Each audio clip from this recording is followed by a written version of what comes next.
Lumière tamisée, moquette rose et odeur de cuir, pas de doute, nous sommes au salon Maison et Décoration de Colmar. Cette semaine, Secret Déco revient sur cette 19e édition où la chaise était à l'honneur.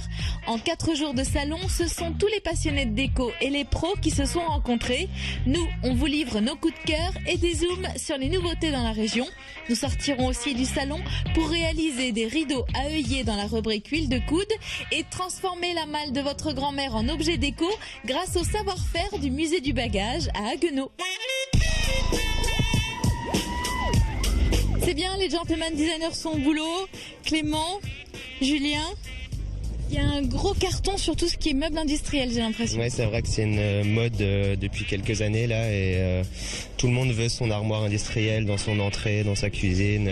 Ce qui fait aussi votre succès, c'est que vous récupérez de l'ancien pour en faire du nouveau. Voilà, c'était le concept de base de l'atelier des gentlemen, c'était de remettre au goût du jour le mobilier ancien. Alors tu es en train de les peindre là, tes chaises, c'est assez rigolo. C'est pas de la peinture, c'est de la cire.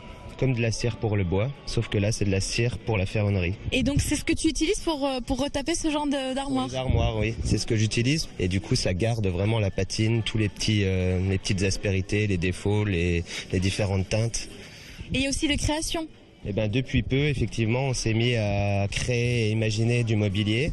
Et entre autres, ces petites tables-là qu'on imprime en fait sur du bois directement. Donc là, on garde le bois et vous pouvez choisir la taille, la forme, tout.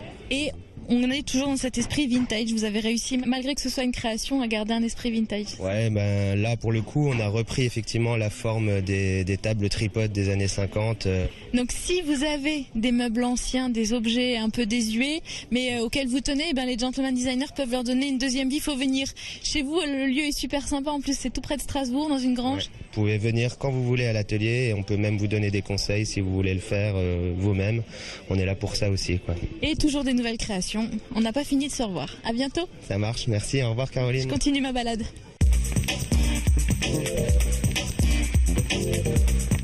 Bonjour Alphonse.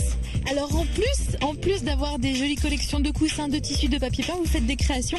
C'est un fauteuil, ça? C'est un fauteuil, un tout nouveau fauteuil qui a été une création maison, notamment de mon fils, qui a été fait pour le confort, l'originalité.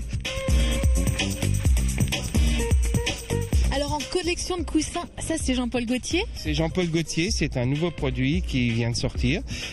Vous voyez là le coussin, il est magnifique. De quoi il s'inspire là pour la collection d'automne? La tendance? Il s'inspire des 4 saisons. Il s'inspire du printemps, de l'été, de l'automne. C'est très classique anglais. Tartan anglais magnifique, avec la petite ceinture, toujours un peu représentant peut-être un peu le kilt de Gaultier. Et alors sur le salon Maison et Décoration, la star c'est la chaise. Toi tu l'as bien mise en valeur. C'est les grands classiques du design chez toi. C'est un grand classique, c'est la chaise de Eros Saarinen que l'on voit un peu partout, qui a traversé les époques. Tu continues à t'inspirer de ces classiques? Totalement.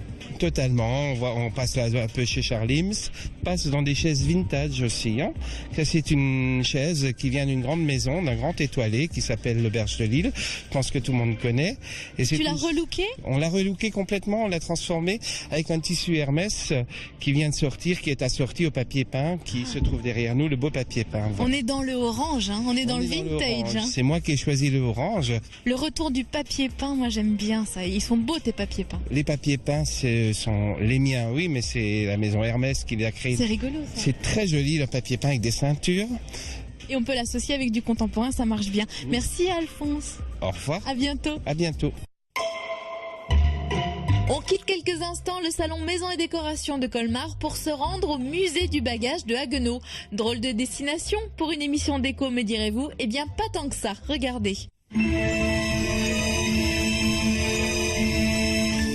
Une malle, 2 malles, 3 malles, des centaines de malles sont ici à découvrir.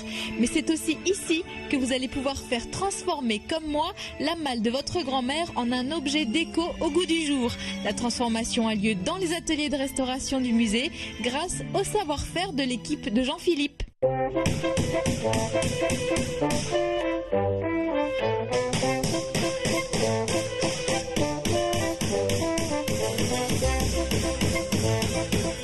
Faut une sacrée force force en fait. Je me rendais pas compte. Lui, il plante ça, on dirait que c'est Du beurre. c'est du beurre. Il y a de la force, Jean-Claude. Où est-ce que vous avez appris? Où est-ce que tu as appris? Alors, certaines choses, on a appris seul. Et il y a des choses que j'ai appris, certains gestes, avec des vieux maltiers qui sont aujourd'hui à la retraite et qui ont 80, 90 ans pour certains. Alors, par quoi on va commencer? Alors, en fait, sur une malle, tu as deux parties. Tu as le couvercle et puis tu as le fût qui est derrière. Oui. Et j'ai déjà démonté, en fait, l'ensemble des clous qui sont ici. Je vais démonter de l'autre côté. Ouais, donc tu gardes vraiment tout ce qui peut être gardé. Je garde tout, je vais tout conserver. Chaque pièce va être conservée. Et si la malle n'a pas de valeur, autant s'amuser après avec un tissu sympa derrière. Absolument. Ouais. Alors quand c'est des malles de grande valeur, on va respecter totalement l'origine. La plupart du temps, d'ailleurs, on ne démonte pas les malles de grande valeur. Par contre, quand c'est des malles qui ont une valeur minime, on se permet de faire de la décoration.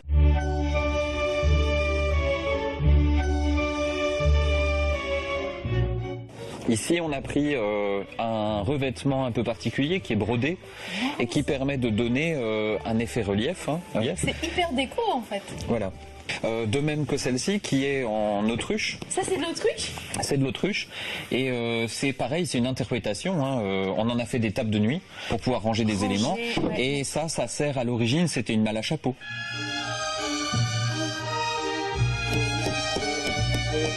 Alors l'intérieur des malles, c'est une histoire de femme, n'est-ce pas Marie? Carrément. C'est marrant ça. Alors celle-ci, il fallait vraiment refaire l'intérieur, c'était trop abîmé.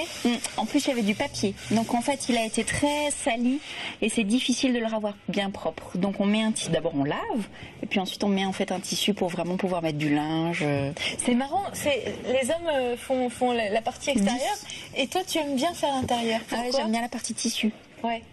C'est doux, quelque chose. Ouais, c'est- voilà, c'est ça. Ouais, Et la alors, matière. il y a beaucoup de malles qui sont ouvertes, donc on peut mettre des tissus hyper originaux à l'intérieur aussi, on peut s'amuser. Complètement. On peut personnaliser le tissu à l'intérieur, on peut imaginer toutes les combinaisons. Le but, c'est qu'en fait, on ait quand même un joli coordonné entre l'extérieur et l'intérieur.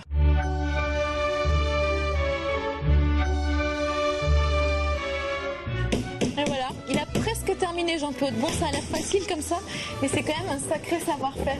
Et celle-ci, c'est une malle courrier, ça y est, elle est repartie pour un tour là. Hop là, comme neuve. Voilà. En fait, les malles, c'est du voyage, c'est du rêve, elles ont vécu des tas de choses, en même temps, c'est devenu hyper déco aussi. Alors c'est des malles qui aujourd'hui sont utilisées en bout de lit pour mettre des édredons, qui sont utilisées en table basse, qui sont utilisées en bar, qui sont utilisées pour mettre des PC, qui sont utilisées en décoration, etc. Et qui effectivement rappellent les voyages en Orient Express, en paquebot, le Normandie, etc. C'est ce qui vous plaît aussi à tous les deux, Ouais, à ouais, tous les tout à trois, à tous ceux qui sont ici. Voilà. Voilà, le musée du bagage avec plein d'autres choses à découvrir. On se reverra. Merci.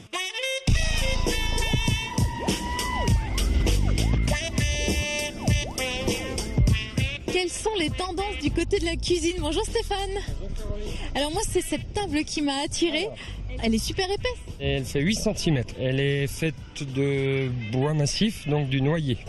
Et d'une manière générale, le bois, tu essaies de le mettre maintenant un petit peu partout, y compris sur les placards? Tout à fait. C'est le bois à l'état brut, enfin c'est vraiment l'aspect brut du bois. Pourtant il est travaillé, il est préparé. Donc nous avons dans les dernières années réussi à travailler les vernis pour garder un aspect très brut, mais tout en ayant une protection tout à fait adaptée à la cuisine.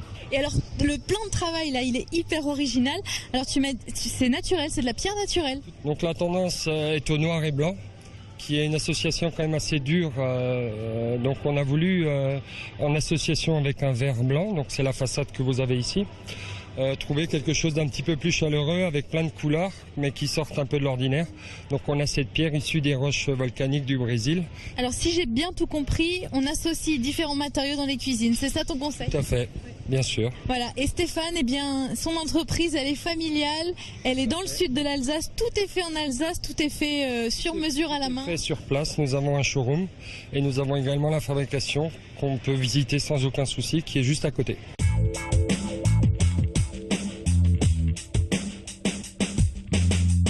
La chaise star de ce salon et maison de décoration, c'est la Milano 2015. La Milano 2015, oui, qui est dessinée et produite par la maison Colico, dessinée par Walter Colico. Une chaise italienne avec un look quand même très rétro, hein. Oui, c'est la reprise de la chaise classique italienne de bistrot, d'intérieur, et qui nous rappelle aussi quelque chose à nous d'ailleurs. Par contre, alors il n'est plus question de bois, ce sont des finitions hyper contemporaines.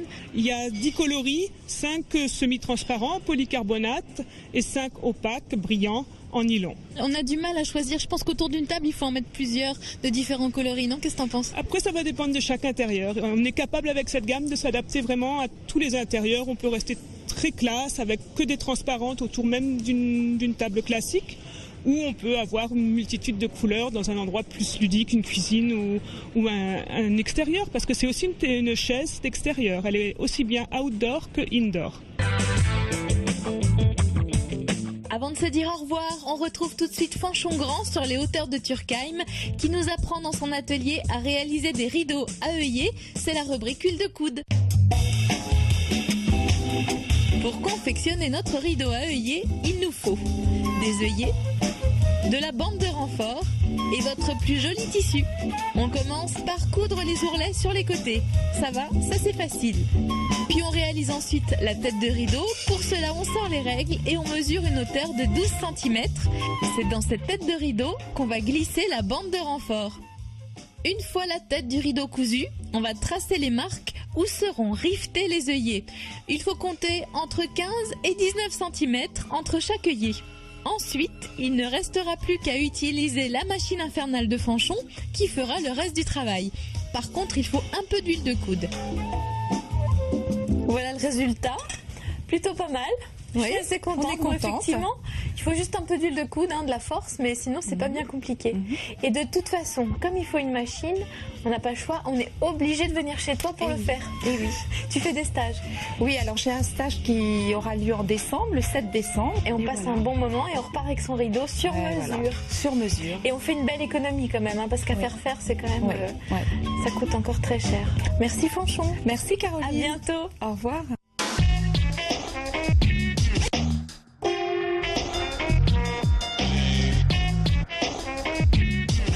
De se quitter. Laurent, tu trouves que ce salon maison et décoration, il se défend plutôt pas mal, hein? Ouais, tout à fait. Je pense qu'en Alsace, il est devenu leader.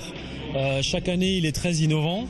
On a cette année un thème qui est porteur, la chaise. Mais par rapport au reste des salons en France, en dehors de Paris, ça a de la gueule ici. Ah, je pense qu'on est vraiment sur le podium. On a un super salon de la déco, ça se défend. Eh bien, vivement l'année prochaine. Vous savez que vous pouvez revoir l'émission sur le site internet alsace20.tv.